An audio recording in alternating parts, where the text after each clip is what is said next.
BJP সাংসদের বিরুদ্ধে এবার বিস্ফোরক তৃণমূল বিধায়ক। উন্নয়নে কি কাজ করেছেন সাংসদ? শুক্রবার রায়গঞ্জে মোহরকুঞ্জ ভবনে বিজয়া সম্মেলনতে এমনই মন্তব্য করলেন বিধায়ক কৃষ্ণ কল্যাণী।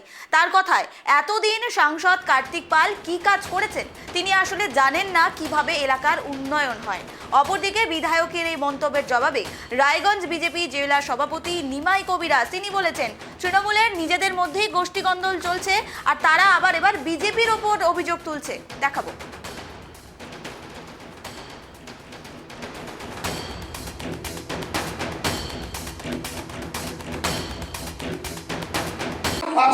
আজকে যদি আমাদের ফেডারেল স্ট্রাকচারে যদি আপনারা যদি দেখেন, তাহলে কিন্তু সাংসদ কিন্তু আমাদের থেকে বড় পদে আছে।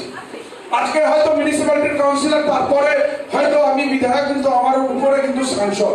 কিন্তু তার সাংসদের তার রেসপন্সিবিলিটিটা আপনারা জিজ্ঞাসা করেন না কেন? আপনারা কেন জিজ্ঞাসা করেন না যে ঠিক আছে এমএলএ কে দেখছি, ওকে দেখছি, সাংসদ কতবার আসে আপনাদের খোঁজ খবর নিয়েছে? রায়গঞ্জে জিতেছিল তো 23,000-এর উপরে ভোটে রায়গঞ্জ শহর থেকে লিড করেছিল। আর সেই লিড করে কতবার আপনাদের সাথে জনসংযোগ করেছে? আর কেন?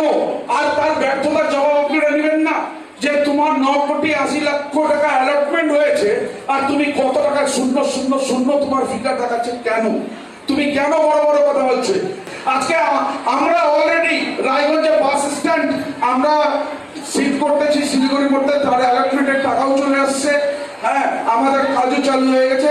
সেখানে উনি মিউনিসিপ্যালিটিকে চিঠি লিখছেন 1 কোটি টাকা উনি দিবেন।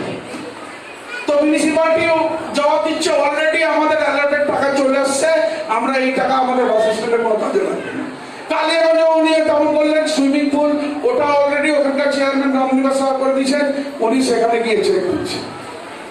উনি অ্যাকচুয়ালি জানেন না যে কোন স্কিম কোথায় জমা দিলে কি হিসাবে স্কিমটা পাস হবে আর কি হিসাবে ডেভেলপমেন্টের ওয়ার্ক হবে।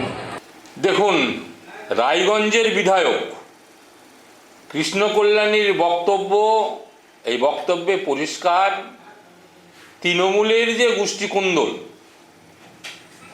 এই গোষ্ঠীকুন্দলকে ধামাচাপা দেওয়ার জন্য মিথ্যা প্রচার ছাড়া এ কিছু নয়। কারণ আপনারা জানেন, রায়গঞ্জের পৌর প্রশাসক বলছে এমএলএ কাজ করে না, এমএলএ সাহেব বলছে রায়গঞ্জের পৌর প্রশাসক কাজ করে না, নিজেদের মধ্যে কাদা ছড়াছড়ি চলছে ব্যাপকভাবে।